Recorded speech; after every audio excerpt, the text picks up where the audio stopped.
আজকে খুব সকাল সকাল বাসায় ভাপা পিঠার আয়োজন করতেছি জামাইয়ের অনুরোধে। মামুটা কি খাবে? ভাপু পিঠা খাবে। গুড় দিয়ে খাবে না? গুড় দিয়ে তুমি বানাই দিও এটা। আমি গুড় দিয়ে কত বানাই। তুমি খাইও রে।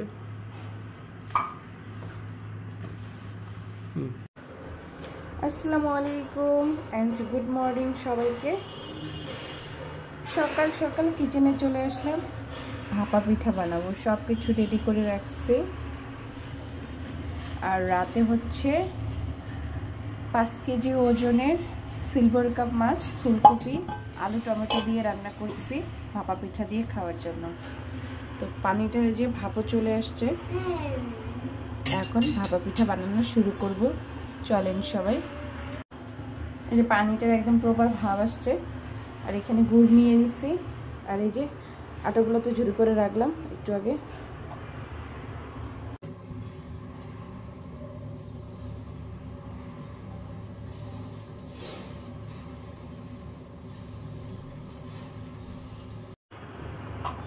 এটা হচ্ছে স্পেশালি তোমার মেয়ের জন্য, বুঝছো? এটা আরেকটা জিনিস দিবে, তোমার মেয়ে বাদাম খায়। ও বাবা, এই জন্য বাদাম দিয়ে দিলাম। পাপাই দেখছো তোমার জন্য কত সুন্দর করে ভাপা পিঠা বানাচ্ছে, দেখছো? পাপাই তুমি খাবে? বাবা খাবে? ও খাবে খাবে খাবে।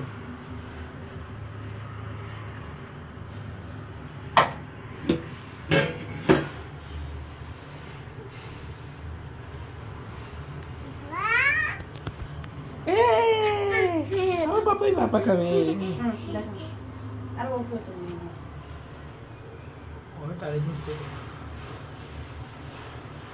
তুমি বাটি নিয়ে আসো, তোমাকে দেই।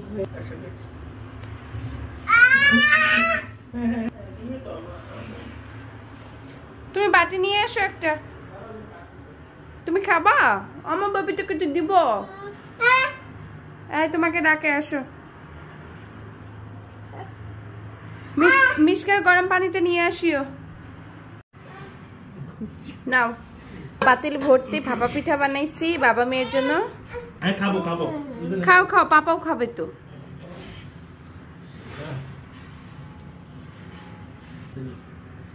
খাও খাও, খেয়ে ফেলো।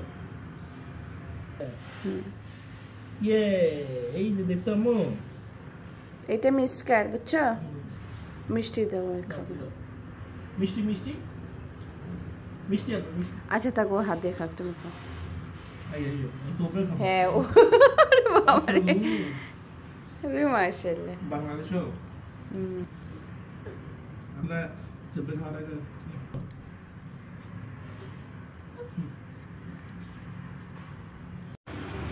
ওদিকে রান্না বসাই দিয়ে এদিকে এই যে রুমগুলো ঝাড়ু দিয়ে নিব।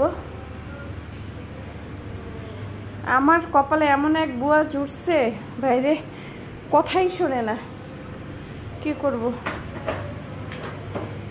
ওনারে যদি বলি একটা, উনি করে আরেকটা। ওনারে একরকম করে যদি আমি কাজ করতে বলে, উনি করে আরেক রকম ভাবে।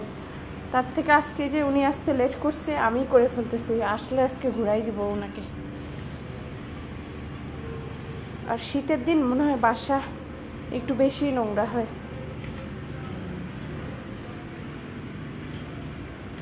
মাম্মা দাঁড়া, ঝাড়ু দিয়ে নিই আগে। সকালের নাস্তা তো আমরা এই যে ভাপা পিঠা দিয়ে শেষ করছি, কিন্তু দুপুরে রান্নার জন্য কিছু করতে হবে। তো ভাবলাম আজকে হচ্ছে লাউ দিয়ে চিংড়ি মাছ ভাজি করব। এই জন্য লাউটাকে এই যে গ্রেট করে নিচ্ছি।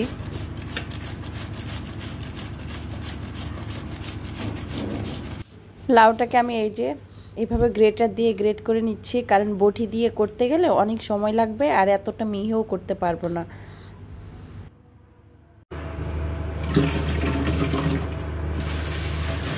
চিংড়ি মাছটা ভিজাই দিব, ফ্রেশ করে রাখছিলাম, জাস্ট এখন দিয়ে একটা ধোয়া দিলেই হবে। এখন হচ্ছে লবণ দিয়ে এটা ভালো করে এইভাবে খচে নিব। খচে নেওয়ার পরে যে পানিটা থাকে ওটা চিপে ফেলাই দিব, তাহলে রান্না করার সময় আর পানি উঠবে না। কে কে? আচ্ছা রাখো রাখো, থ্যাংক ইউ। যাও তোমার গাড়িতে খেলো, যাও যাও। এই যে লবণ দিয়ে দিচ্ছি। এটা এখন ভালো করে এইভাবে ভর্তার মতো একদম মাখায় নিয়ে পানিটা বের করতে হবে, নাহলে ভাজি করার সময় অনেক পানি উঠবে, তখন আর ভাজি হবে না। এই রান্নাটা আমার নানির কাছে শিখছি আমি ছোটবেলায়। নানি এখন বেঁচে নাই, কিন্তু ওনার রেসিপিটা আমি আজকে ট্রাই করব।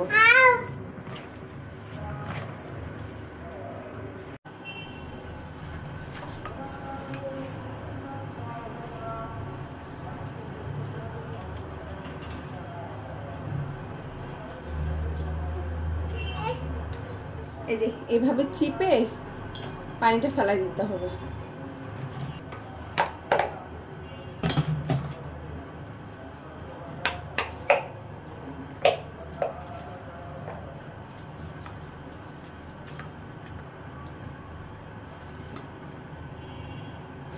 এই যে দেখেন কতটা পানি বেরিয়েছে, আর এক পাতিল লাউ আমি কুটে নিছিলাম, আর এই যে দেখেন পিচ্চি পাতিলে এক পাতিলও হচ্ছে না। এটা খোঁচার পরে অনেকটা হচ্ছে চুপসাই গেছে, ভাজি করলে আরো একটু হয়ে যাবে। এখন হচ্ছে যে আরেকটা পানি দিয়ে ধোয়া দিয়ে নেব।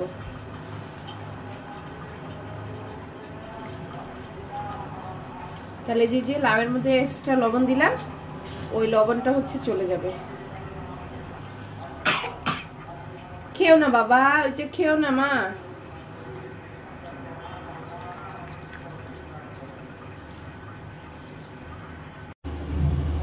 পেঁয়াজ পাতা নিয়ে আসছে, এখন পেঁয়াজ পাতার অনেক দাম কম, পুরা মোটাটা হচ্ছে 10 টাকা। এখান থেকে অর্ধেক নিয়ে নিলাম ভাজিতে দেওয়ার জন্য। মাছগুলা পরিষ্কার করা ছিল তো, এই জন্য হচ্ছে বরফটা গলতে বেশি টাইম লাগে না, হয়ে গেছে। পরিষ্কার করে ধুয়ে নিলাম, আর যেহেতু ছোট চিংড়ি তাই এই ছাঁকনিটাতে ধুইছি, নাহলে এই বাটিতে যদি ধুইতাম অর্ধেকগুলো আমার হারাই যেত। এই যে এখন রান্না বসাই দিব।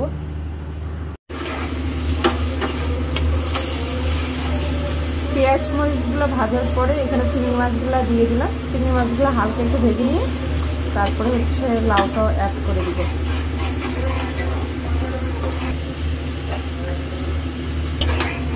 চিংড়িটা আবার ভাজা হয়ে গেছে, এখন এই যে লাউটা চিপে চিপে এখানে দিয়ে দিব।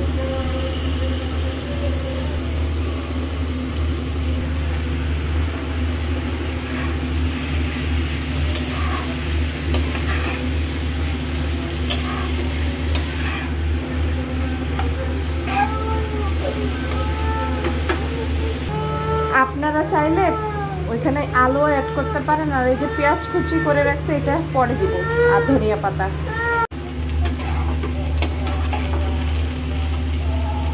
এই যে আমার ভাজির ফাইনাল লুক হয়ে গেছে, এখন নামাই নিব। হাতে একটু আজকে তাড়া আছে, 12:30 বেজে গেছে, মেয়েকে গোসল করাবো। এই যে মেয়ের পানি রেডি করে রাখছি, এটা নামাই নিয়ে মেয়েকে গোসল করাই দিব। একটু আমরা নিচে যাব। আজকে ভিডিওটা এখানেই শেষ করতেছি। সবাই ভালো থাকবেন, সুস্থ থাকবেন, আর আমার পেজটাকে ফলো করে পাশে থাকবেন, লাইক কমেন্ট শেয়ার করবেন। আসসালামু আলাইকুম।